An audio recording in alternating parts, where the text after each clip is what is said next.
Brutal fighting in southern Syria, where Sunni Islamic forces loyal to the new president, Ahmad al-Shara, attacked the city of Sueda, home to a large minority community, the Druze, humiliating locals by cutting off their traditional mustaches, often followed by brutal executions. Kill, just kill. It's the Holocaust of the Druze people. As the Druze community in Israel begged for help for their brothers, IDF forces intervened, bombing the attackers and also presidential targets in Damascus.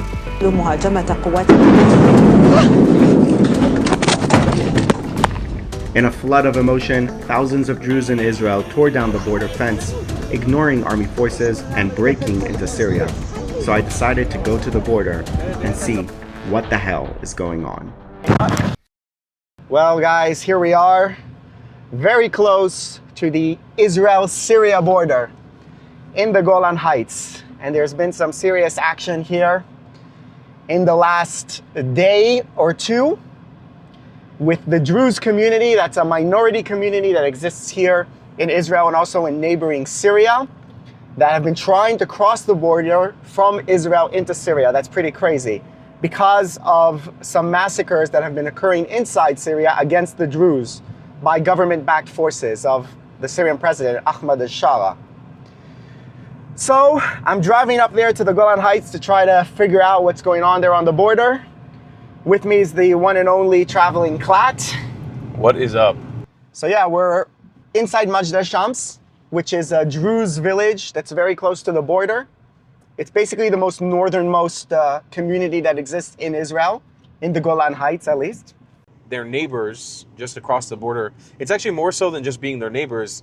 For people who don't know, when Israel officially occupied the Golan Heights and annexed it, a lot of these families were kind of separated. So like, a lot of people here still have cousins in Syria and they are in touch, so much so that they come across the border and say hello to each other sometimes.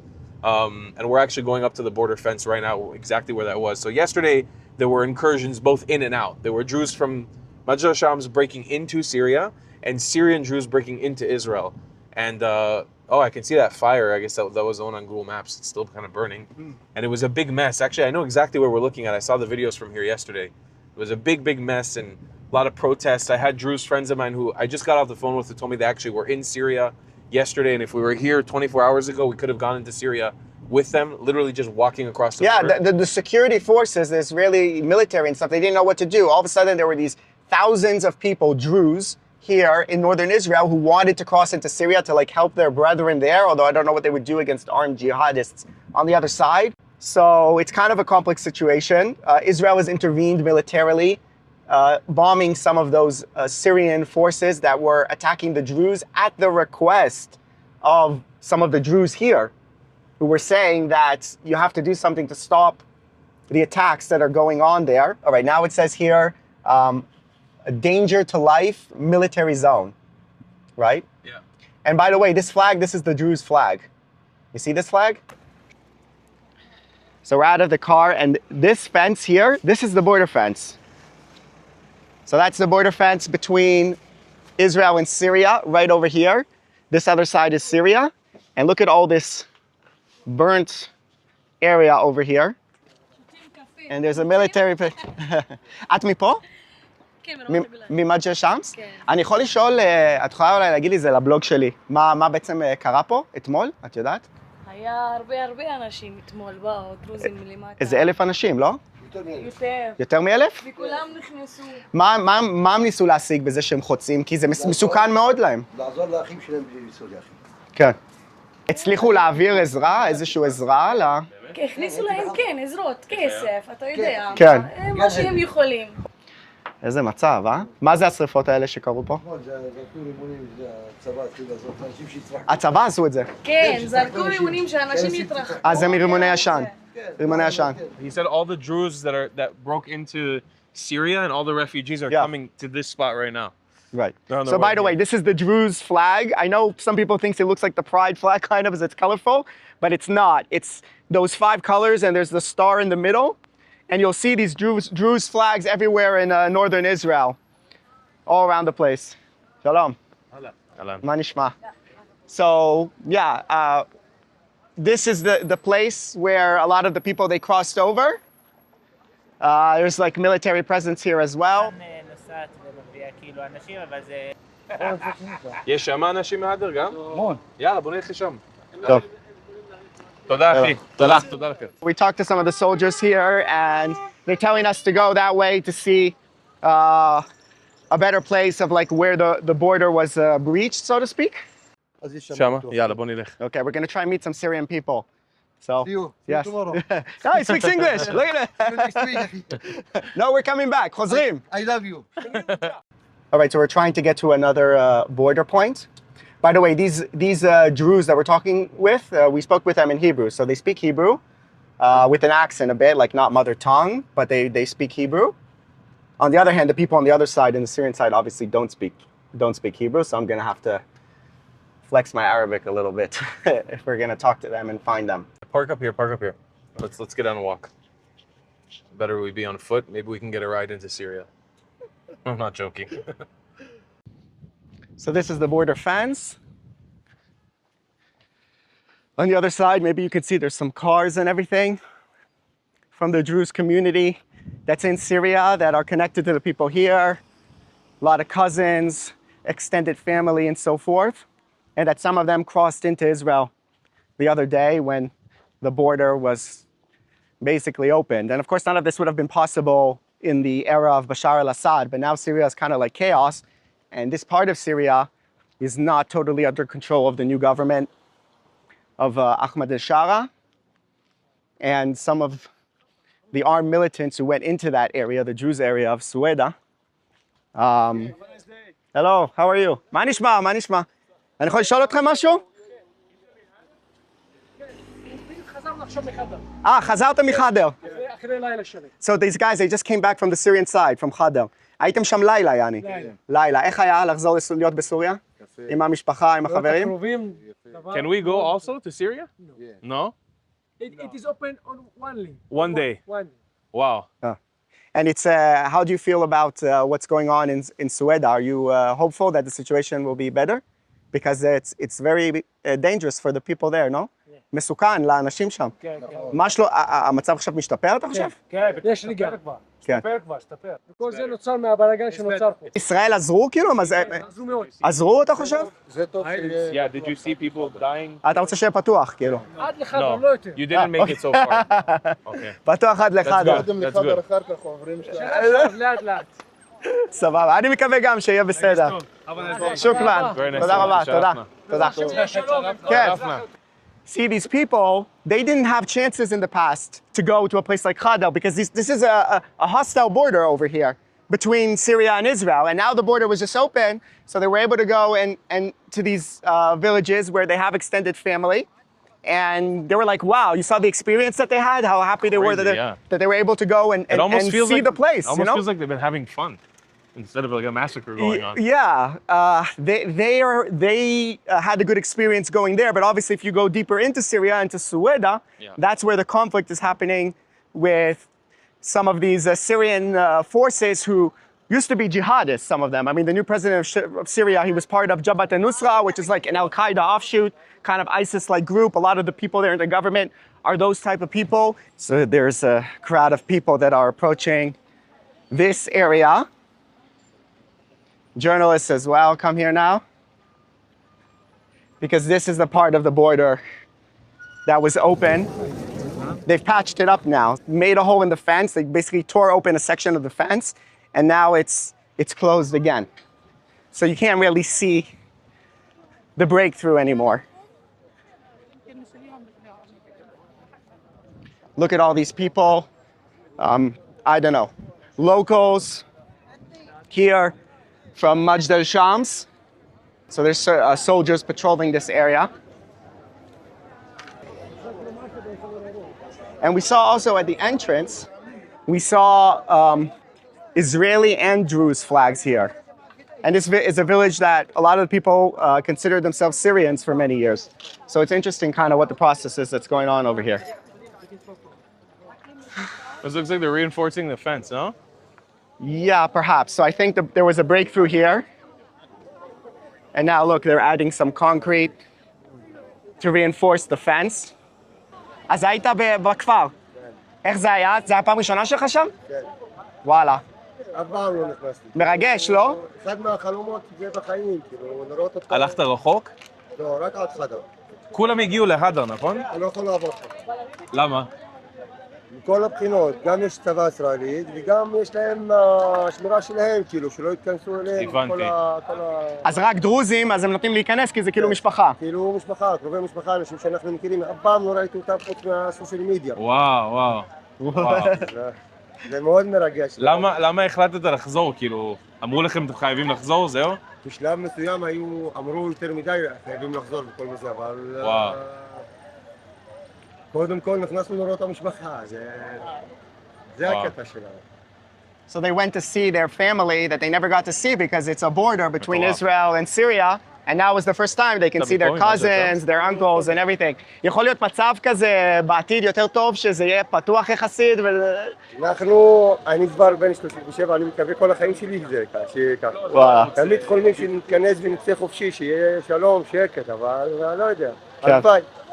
כל המקומות האלה הם שברו אותם. וואלה. כל מקום שהוא מתוקן, כמו האלה, הם שברו. וואו. עד שנכנסנו. So that family, they were there with the soldier. They're from Khadal, from Syria. So they crossed in, and now there's the soldier there is basically guiding them back into Syria after they crossed. Maybe this is a time to explain a little something about the Druze. I mean, not that we're experts or anything, but basically it's like it was an offshoot of Islam in the 13th century, I believe. Yeah. And one of their most important figures in the religion is Shuaib, Or who Jethro. is Jethro, right? From the story of Moses in Midian. Yeah. Jethro was father-in-law. his father-in-law. They have a special holiday day surrounding Jethro. And a special shrine, a temple dedicated Yeah. to him. But also it's a religion that like a lot of outsiders don't know much about because they don't share some of the inner things, and they're also very closely knit. So You can't convert into it. you can't convert. If you marry out of it, it's done for life.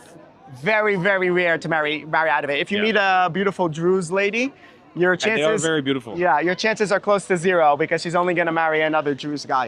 Which is fine. We as Jews can relate with that. כולם פה, את הנשמות שלהם, את הנשמה של כולנו, לאחינו הדרוזים בסוריה ובסווידה. היום ניצחנו את המלחמה הזאת בבוקר, היום הדפנו את כוחות הג'ולני ועפנו אותם מסווידה. הדרוזים גיבורים, ההיסטוריה שלנו, גם עכשיו וגם אז, אנחנו נהיה גיבורים, נשאר גיבורים, נכון? נכון!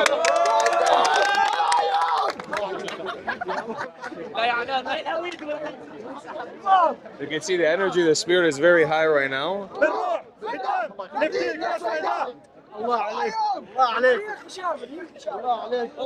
So it's saying in spirit and blood, we will free Sueda, which is the area that was under attack inside Syria. Me in Israel, I'm used to hearing that phrase being used for Al-Aqsa. That's what the Palestinian use because it's the Arabic language. Beruch bedam. But here it's Sueda, which is something else, of course. So, Manishma. Hi, how are you? Druze, yeah? You see, this is the Druze kids of Majd al-Shams. Majd al-Shams? Majd al-Shams, they're from Majd al-Shams. Look, you see, the kids, they speak English. The grown-ups don't speak English. Yeah. The kids, they're learning English in school. Opa. And we have all the clubs here. Look, Paris Saint-Germain, Mazepo. Oh, okay. Alemania and? No, not football. Okay. And another kitty over here. Okay. Yalla, batzlacha. Thank you. What's your name? My name Alec. Alec, nice to meet you. Nice to meet you too.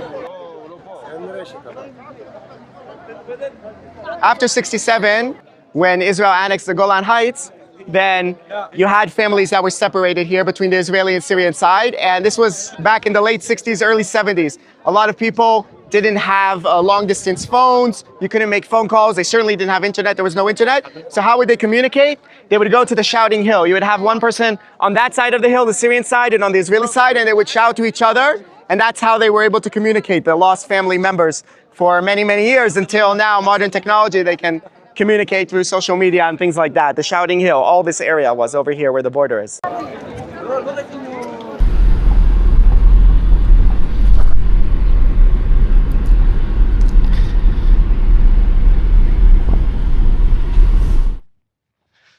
some mansion on the hilltop. And let's see if we can get a view here, see a little bit more than what we saw before.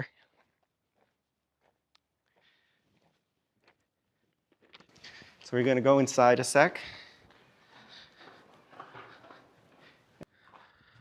So that's where we came from earlier. Oh my God, it's a drop here, so you gotta be careful. But there's a big crowd over there. That's where we were before, where the military kind of blocked it off, and you can see here the continuation of the border. It snakes around over here. All right, wait a second. So people asked what we were doing here in the house. We said we just wanted to film a bit and explain what's going on. And they're inviting us into their house here that they're building. So let's see a bit what's going on with some of the locals. Yeah. So building something very nice here. There's another staircase here.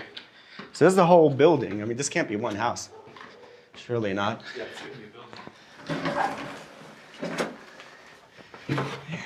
Hello. Yeah, just make it through. So we've been invited to the top. בסדר שאני מצלם? לא, לא. Okay. So she doesn't want to be filmed here. כן, הבן שלי נכנס. זה בחיים! Wow, so she's so excited, this lady. She was telling us that the family members that were in the village just over there, a 15-minute drive, they had to go all the way to Jordan, from the Israeli side and from the Syrian side to meet them. And now they were able to just drive across and go to their village and have dinner together. So it was like a life-changing moment for them. That's a military base over there that Bashar al-Assad built. And after Assad fell, because of the instability that was expected in Syria, which is what's happening now, right, where the Islamic Sunni jihadists are attacking the Druze and killing them, they took that base, the IDF. So that's like a couple kilometers away from the border, and the IDF has taken control of that base that's over there on the mountaintop. So it was built by Assad, and now the Israeli forces are there. So of course we've been invited to coffee. How else? What else could happen? This site here. Been invited in for coffee, and there's a guest here. This dude. This is a little Druze dog.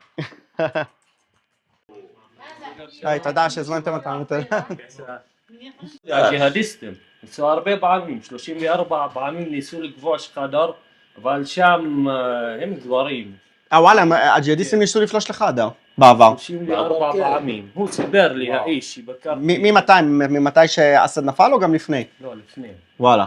מ-2011. הם רוצים לטבוח בחדר, להרוג, אבל הם לא יכולים. ישראל לא תאפשר להם להתקרב לגבול, בגלל חדר ממש על הגבול. ויש נוכחות, יש בסיס צבאי שם, אני ראיתי. אני גם ראיתי אותו, כן. כן. אז רק בגלל זה הם לא תקפו את חדר, לא בגלל שהם לא רוצים או משהו. מה אתם רוצים שיקרה עכשיו בעצם? עכשיו? כן. שהשלטון של שרה לא ייכנס לסווידה לתמונה. למה אמרו שהם נכנסו לסווידה שיהיה להם ביטחון בזה, פתאום רק שנכנסו התחילו לשחוט. ילדים, אנסו בת 5 שנים. תתאר לעצמך, איזה צבא זה, זה צבא זה. והוא לא יכול לשלוט על הצבא שלו. זה דאעש, שרה. בהתחלה היה דאעש. נכון. פתאום הלבש חלפה, כבר הוא לא דאעש. החליף אותו מג'אולני לאחמד שרה. זה ג'אולני. אז דאעש הם באים להרוג דרוזים בעצם. כן. למה בשבילם אנחנו כאילו כופרים. כופרים. So wow, they really treated us here to coffee, dates, drinks, amazing hospitality. You speak some English? Yes, I speak very good English. Oh wow, wow. This guy is we didn't expect it. It's a genocide. It's not just 2 or 3 being killed. It's a genocide. Yeah. There's a lot, more than 350 civilian, old people. Yeah. Shechem, they cut their zaken שלהם. The mustache, yeah. The mustache. They cut the mustache, but then they also killed them, right? They killed them, yes. After this, they kill them. They openly said, don't photograph, kill, just kill. they are they brought back what the Nazis did to. It's the Holocaust of the Druze people. But also, it's important to note, like, the way it's not that these people, a lot of them were just they were fighting and they were killed. No, like they had surrendered or whatever. Surrendered, They just yes. came. Yeah. First, they humiliated them. They cut off their mustache, and then they killed them. Just Yes, cold-blooded surrender, murder, yes. in their home. jihadist murder. Yes. That's it. And That's what it was. Yes, an 85 years old sheikh, he can't hold, if he want to fight, he can't hold a pistol or gun. Why they want to, they cut his mustache and beard to humiliate him and kill him? Why? He's a civilian. Where's the word cover?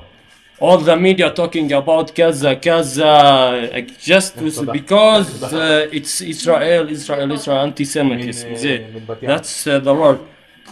In Sweden, it's happening. Genocide. Talk about the genocide. But they were talking about it again from the Israeli angle. They're Just saying that because Israel it's is Israel, just no, because no. of But it. they're saying, look, Israel is bombing Syria for no reason, Yes. kind of. They didn't. The reason much. Israel is helping Druze people there, the minority Not only there. the Druze, the Christian as well, and the Yes. Alawites.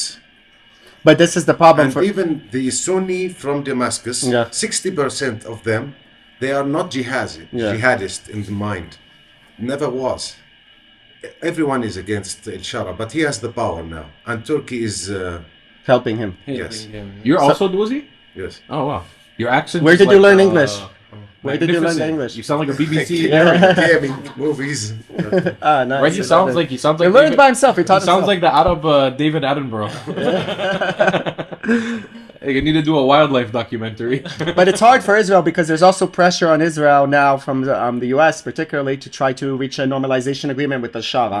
So they kind of want to keep that window open. So they don't want to antagonize him too much by starting to do two big military operations in Syria that will, So it's a quandary, like a question what to do. So I don't know. Like, what do you think? What do you think Israel should do? Negotiation. The best thing might happen because El Shara, there is Afghanistan, would all interfere and more troops will come and die in Syria. If it comes like religion against religion, it would never end. Yeah. So sweets from Syria, guys. From Syria. Straight here in the border, Majd al-Shams. Amazing. Didn't think I was going to be eating Syrian sweets in this. Yeah, but there you go. The theme of this trip is Syria. Look at this little sesame cookie. Pretty good. The leader of the Why Druze. the leader of the Druze there? Why we would give away our weapons while the Bedouins in Daraa have their weapons? And they And that's- openly, yes. yes, The and that's- Bedouin in Dara openly saying they want to kill Druze.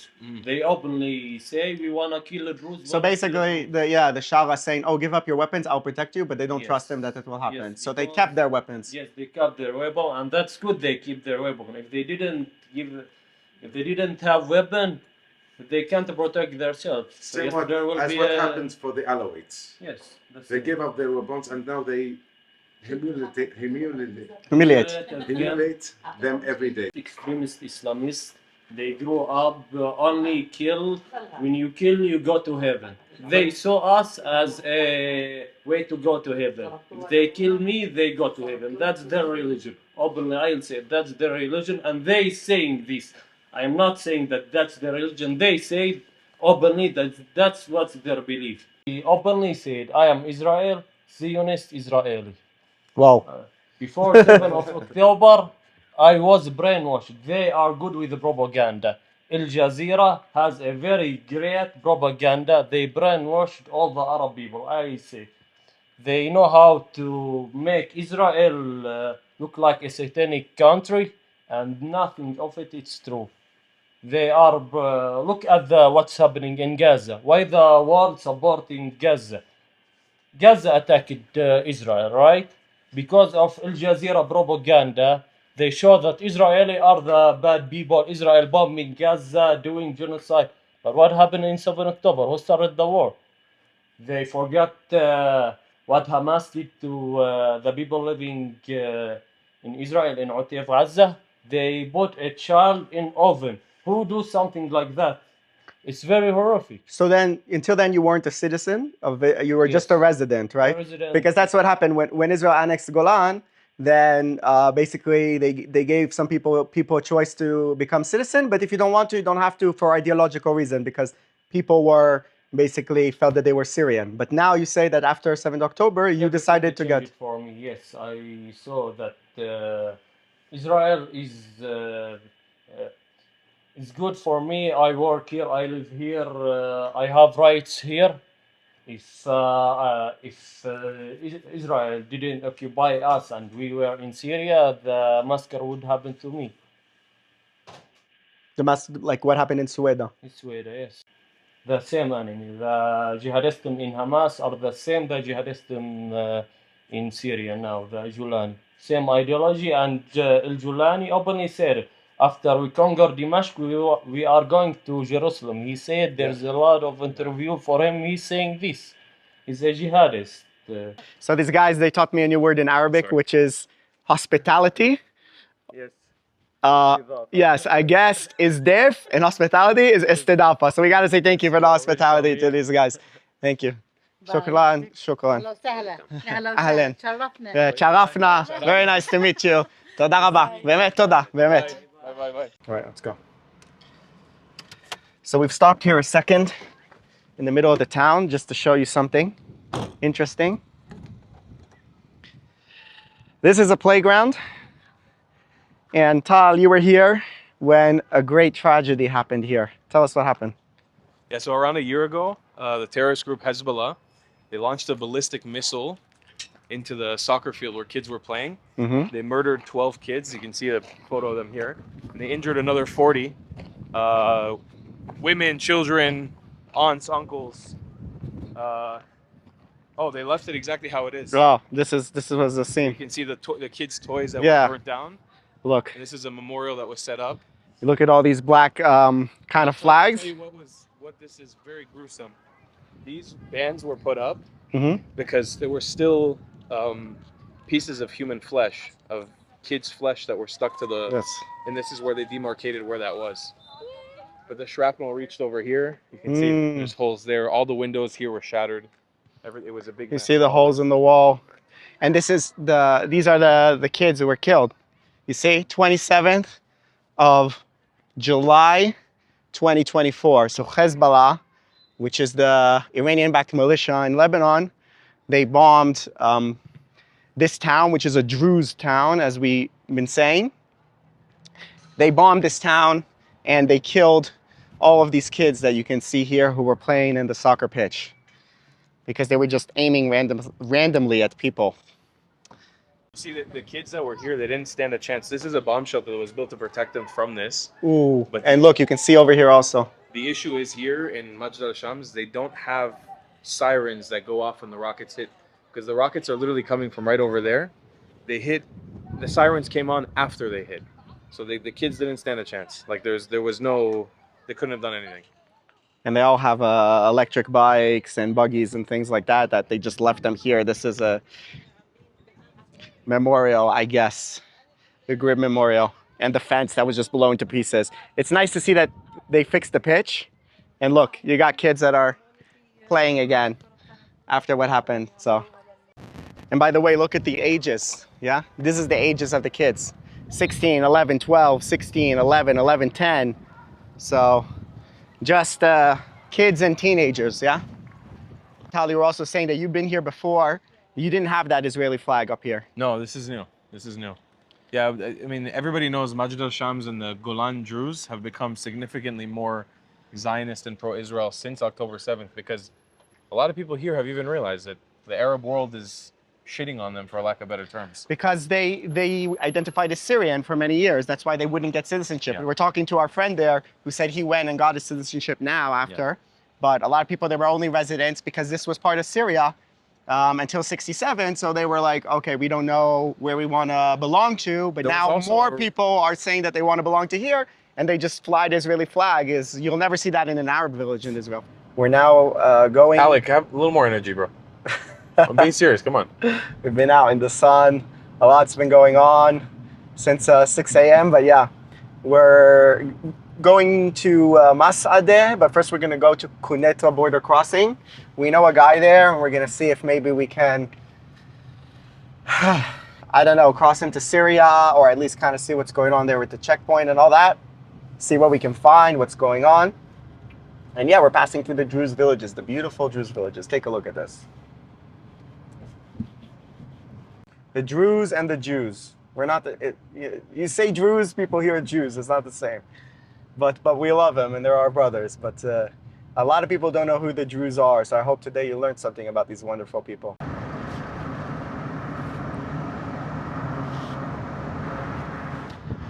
Yeah, it's very windy in the Golan. They're using it to produce electricity. But also, it's worth noting here, we are going through some barbed wire. I don't know if you can see. And that's because there are mines here left over from the wars between Israel and Syria. And there are some areas where it says danger mine. And then if you go there, if you step there, there are mines that haven't been cleared and you can blow up. So a lot of these areas you can't walk in. So we got a reserve soldier here who is I don't know how you translate his position, what it is exactly in the unit. And he's very nicely agreed with confirmation from I don't know who. Mine. From his own confirmation to show us a bit like what's going up here in the Golan Heights, what his unit is doing as far as this very volatile area right now with everything that's going on in Syria. So yeah, we're gonna drive now to some border area. Konetra crossing, yes. Yeah, so my name is Ziggy, and I'm a Rassar of the battalion 8101 of the Alexandroni Brigade.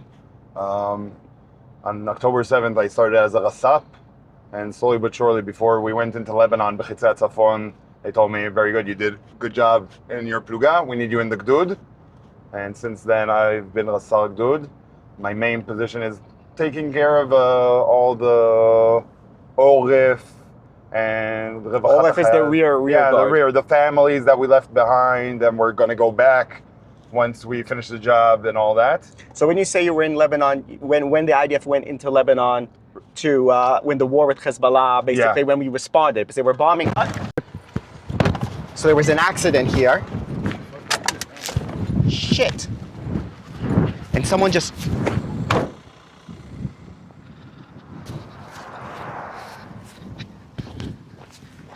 תתקשר 101. תתקשר? שנייה, אני במד"א, חכה לאט, לא לצאת. תגיד לי, היית חגור? לא לזוז, לא לזוז. לא, אם כואב לך, לא לזוז, שנייה, בסדר?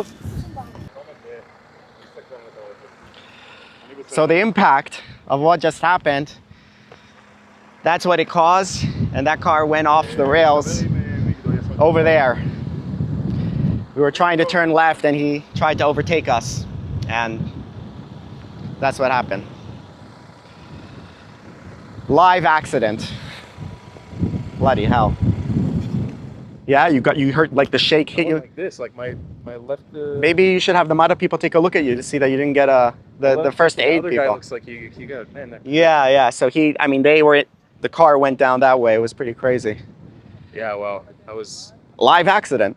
That was crazy. That was, look what happened. That just happened now. Who was in the wrong? I couldn't tell who Huh? was in the... He hit us, right? Yeah, so we were trying to turn here. It seemed like we were trying to turn here, and then he tried to overtake us when he's not supposed to overtake. It's a non-overtaking area. So he overtook us in a place he's not allowed Yeah, and then that's what happened. Here come the first aid. Damn. By the way, look at that. That looks like a training ground for the IDF. Yeah. It's a training ground for urban warfare. You see? Those are empty, like, mock houses so that you can train to... Jeez, man, what a day. What a day, man. What a day. This is the first aid here, they're coming. See? I could have died. No, that was scary. Because he just... I wasn't even wearing a seatbelt. We were turning left, he drove into us, and like... You can get killed from that kind of thing. Absolutely. That kind of accident. He could have also got killed. Look at this. Look at how off-road. He hit like a pile of rocks. Yeah, just like kept driving, scooting off into the thing over there. Look at the chaos we caused over here. Us. The guy who did the accident. But yeah, see, everyone's coming here. All this happened now. Those are also the medics from the emergency unit in the military. Now, I was a medic when I was in the military, and you have the frontline medic, who's the first one in combat, and then you have the backline medics with the doctor and the paramedic. Those are the ones who came here now. All these ambulances are here, so they're being taken away. The people were in the accident. Now we're stuck because the car can't take us back to our other car. This guy was driving us. So, vlog's dead. Can't keep vlogging. Got isolated. Oh my God. The hell? Freaking my ass out now. I feel like I need to go to the hospital. Nah, it's just precaution stuff. I'm sure it's fine, but I don't know. So yeah, we gotta find a way to get back to our car. Now that we're stuck here, maybe one of these guys can give us a ride back to the base. Led for one. So yeah, the thing got aborted. Is there any last words? Last words is not good to say after a car Oh, accident. okay, yeah. But everything's Well, wishing you the best of luck in your activities. Thank you so much anyways. Toda, toda. See you next time. Toda. So the lady here from the first aid, she's gonna give us a ride back to. She's gonna give us a ride back to the base to where our car is. So let's go. This is the first aid vehicle. כאילו עכשיו אתם באדרנלין, וזה עוד מעט ירד. כן. ואז תתחילו להרגיש כאבים בכל מיני מקומות. She's a first aid person here. She's giving us a ride back to our vehicle, and she says she can hear that I'm in adrenaline by the way I'm talking and breathing. I feel very calm. That's what's strange. She says, you're in adrenaline right now. I felt calm, but she says, she disagrees. She says, you're in adrenaline. אתה באדרנלין. Okay. תודה. באמת תודה. Yeah, so there we go. All right, let's just go to the hospital. Let's check. Let's get out of the way. Commercial for pizza written on the back of this ruined car. It's kind of funny. All right, let's go to the hospital.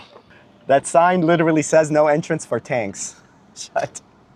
Things that only happen in the Golan Heights, man. Welcome to Israel, baby.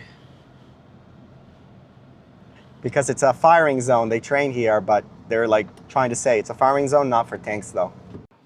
This vlog is taking quite the turn. We thought we were going to cross the border into Syria, but now that we have an accident, we came to this clinic here. My neck is hurting. Yeah, to barge into a doctor appointment that they're going to give us a doctor to check that we're okay. That's what they told us at the site. It's the commercial center of Katzrin, the largest town basically here in the Golan. We saw the doctor. We're at the food joint with Mr. Tal after a long day, waiting for his x-ray, see that he's okay because he's feeling the pain. Oh. And yeah, I mean, we're gonna end our day now, aren't we? 20 minutes. We were hoping the guy, our contact, was gonna show us a bit of the border area and maybe even cross into the area under the control of the military now, but the accident happened. So we're getting our Me'orav Yerushalmi, like mixed Jerusalem, it's called. It's like a Jerusalem mix. It's an amazing local Israeli dish that was kind of like invented in Jerusalem or something. That has, I don't even know how to explain Chicken what's parts, inside. kidneys, onions. Yeah. Great stuff. Here it is. Well, I'm not even sure what's inside, but he said tchol. Turkey and chicken, no? Turkey, chicken, and some onions and a bunch of stuff. So this is the end of the long day, the very long day with Mr. Klatt here. I'm Ben. Yeah. See you guys next time.